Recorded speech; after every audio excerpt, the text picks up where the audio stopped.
Muy buenos días, seguidores de mi canal de YouTube. Buenos días a todas las personas.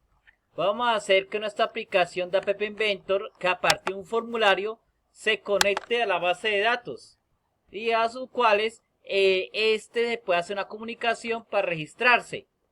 En este caso tenemos nuestra aplicación de App Inventor, de las cuales tenemos programados nuestros bloques de la aplicación y posteriormente de nuestra aplicación se va a conectar a este base de datos que tenemos nuestro servidor gratuito webhost.com.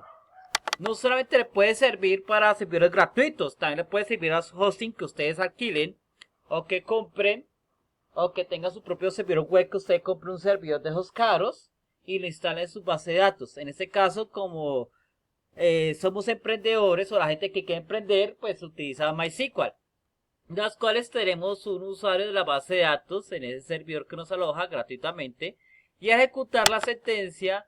Ahí tenemos un usuario que se llama admin, que su contraseña se llama admin2017 y tiene su nombre y apellidos.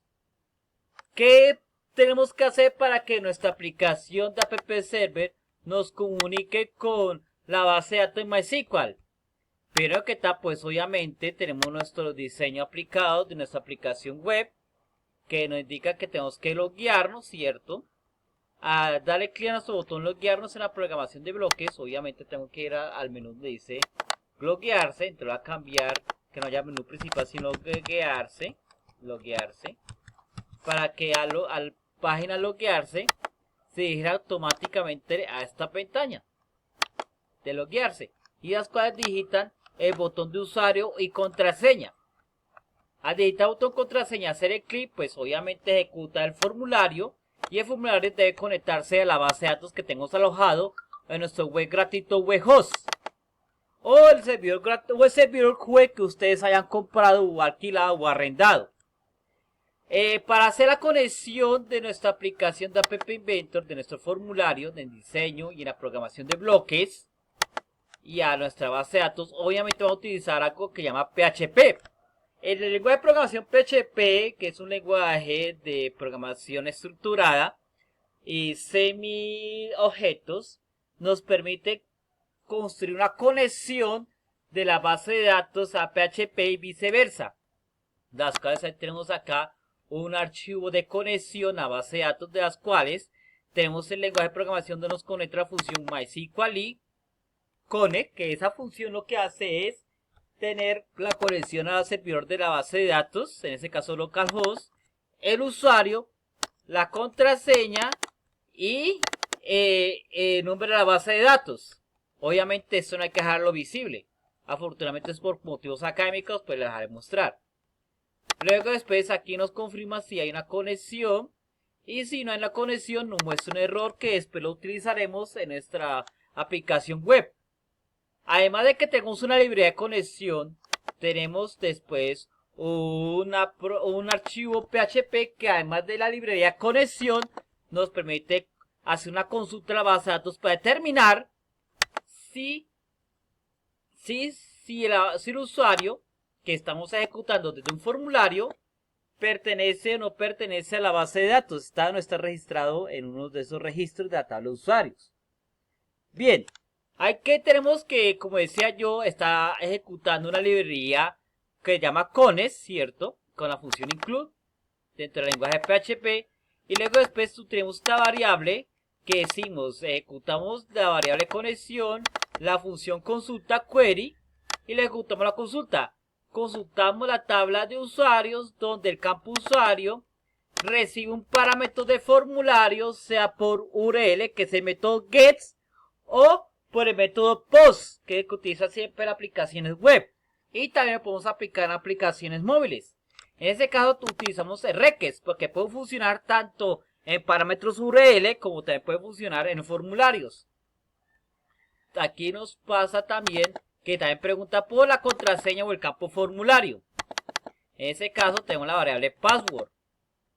Luego después, si hay una ejecución de la consulta y si hay error, pues vamos a hacer una ejecución que nos dice que no se puede conectar a la base de datos o hay problemas de la ejecución de la consulta.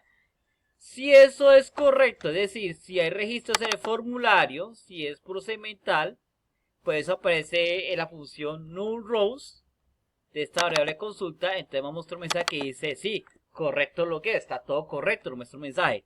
Adicionalmente, después en una variable que se llama fila, vamos a obtener la consulta como tal, con la función fetchArray.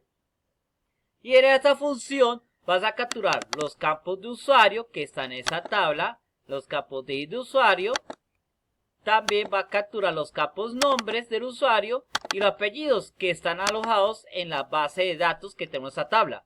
Eso sí, hay que ser muy importante recalcar algo, que si nosotros tenemos los nombres de los campos de la tabla base de datos, lo tenemos con mayúscula inicial, hay que dejarlos con mayúscula inicial.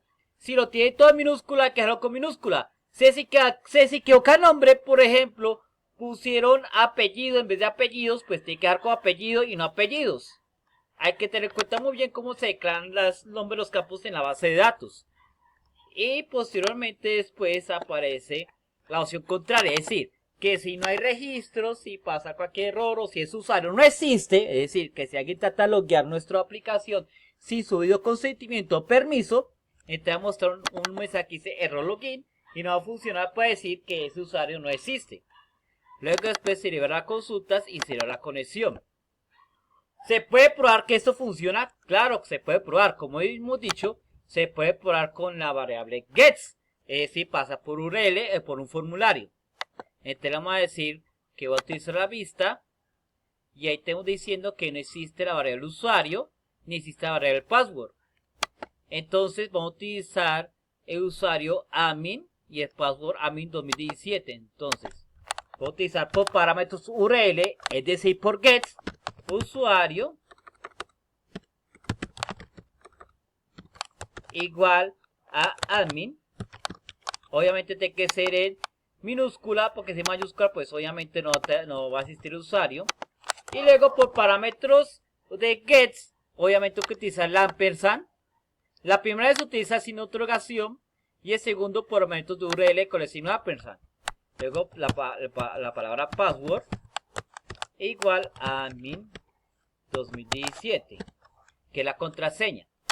Como bien saben, si vamos a ver el código como tal, vamos a editarlo, nos está pidiendo que pase por guest, por URL, los variables usuario y password. Si declaramos con estos nombres, así tiene que ser los nombres en los formularios que ustedes crean a campos input de las páginas HTML o PHP o en los parámetros URL. Tiene que ser tal como están ahí. Lo que ya aconsejo yo es que si los nombres de los campos de los formularios, digo, de los campos de las tablas son estos, así debe ser también los variables gets o pods. O en ese caso, la parámetros requests, que no importa si sea parámetros URL gets o parámetros de formulario pods. Luego vamos a probar si eso funciona.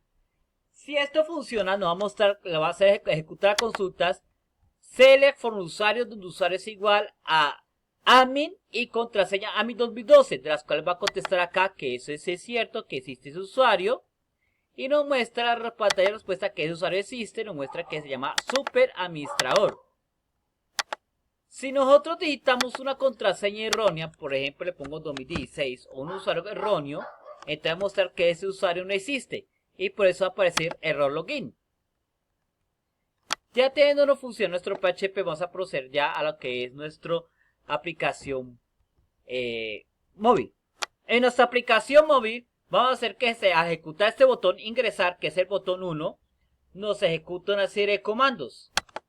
Entonces, vamos a decir, cuando sea el botón 1, que es el ingresar la información del formulario, y cuando hace clic, ejecute unos patrones de comandos.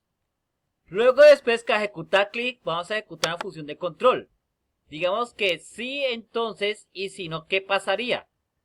Entonces vamos a coger el control sí, entonces, y vamos a preguntar, le vamos a poner si no sucede, entonces ejecute tal cosa. Entonces le agregamos el si no, por si no cumple la condición. ¿Qué condición va a cumplir acá? Bien, ¿cuál es la condición? Que vamos a cumplir la condición que si lo que digitan el campo, es decir, el objeto contraseña no pasa más de 6 caracteres. Porque es importante para evitar que venga un robot y nos viole la contraseña. Entonces voy a utilizar las opciones matemáticas y vamos a decir que si la longitud del texto es mayor o igual a 6 caracteres. Entonces utilizamos bloque matemáticas y y vamos a utilizar este bloque para decir la cantidad de caracteres que debe digitar. En este caso son 6 caracteres para tener una seguridad de contraseña. Y además de eso, el campo contraseña lo tenemos en el campo donde dice campo contraseña y le decimos que es la cantidad de texto. Entonces decimos si el campo, la cantidad de texto que digita el campo contraseña tiene por lo menos 6 caracteres. Si cumple la condición, entonces va a hacer el procedimiento de ir a la página web. Si no es cierto, entonces va a hacer que muestre un error. Bien, pasando a diseñador, tenemos una etiqueta a los botones, que esa etiqueta tiene propiedad de texto vacío y que es color rojo. Eso nos va a alertar si está bien la contraseña, si está en el usuario, nos mostrar los errores de logueo. Entonces a pasar a bloques, decimos que si no es cierto, vamos a decir que la etiqueta 3, ¿cierto? La etiqueta 3 con su texto, es decir, vamos a poner texto de etiqueta 3. ¿Qué texto le vamos a poner? ¿Qué texto le vamos a poner? El texto que le vamos a poner es que la contraseña debe ser más de 6 caracteres. Entonces, la contraseña debe ser más de 6 caracteres. Listo. Ya tenemos esa parte de la contraseña. Ahora vamos a poner la parte de la programación web. Para que nuestra aplicación pueda hacer navegación web o conexión con la parte web, entonces en la parte donde está la conectividad y vamos a poner el componente web para que pueda navegar a la página donde está el formulario en nuestro servidor, que es este, que navegue y que conecte a la base de datos. Entonces tenemos el componente web insertado y luego vamos a bloques y le decimos que ejecutar sí, entonces vamos a utilizar nuestro componente web. Y la componente web lo que hace es una petición. Y vamos a hacer la petición a nuestro servidor web. Entonces, ¿cuál sería la dirección web? La dirección web sería donde está la página donde hace la consulta de base de datos, que es exactamente esa. bduser.php, que la dirección es esta que vemos acá. Nuestro servidor web con webhost y la base de datos que se va a hacer la conexión. Entonces voy a copiar esa dirección para hacer la conexión a la base de datos, que es nuestra página web, donde puede validar si el usuario existe o no existe. Entonces voy a poner como texto, el texto vacío, y me va a indicar que la base de datos debe ir a ese contexto, a esa página web. Listo. ¿Qué nos falta ahí? Los otros componentes de una dirección web. Toda página web tiene sus componentes de cabecera, es decir, cómo se envía la información por unas tramas o trazas. Entonces lo que vamos a pedir son las famosas cabeceras. Y las cabeceras pues son una especie de listas. Entonces vamos a traer unas listas que son las cabeceras que van a traer ahí. Y vamos a construir una lista. Esa lista son las famosas listas de las cabeceras web que utiliza el protocolo IP. Un solo elemento, entonces voy a quitar un elemento. Bajar un solo elemento. Luego después duplico ese arreglo. Lo duplico. Y vamos a construir elementos de ese arreglo. Vas a crear en ese segundo, ese es un segundo arreglo, perdón, ese no es el arreglo. El siguiente vas a configurarlo, a configurar como el otro arreglo. El arreglo en 2 elementos. ¿Cuáles son los elementos o cabeceras que siempre tiene la parte web? Uno se llama el famoso content type,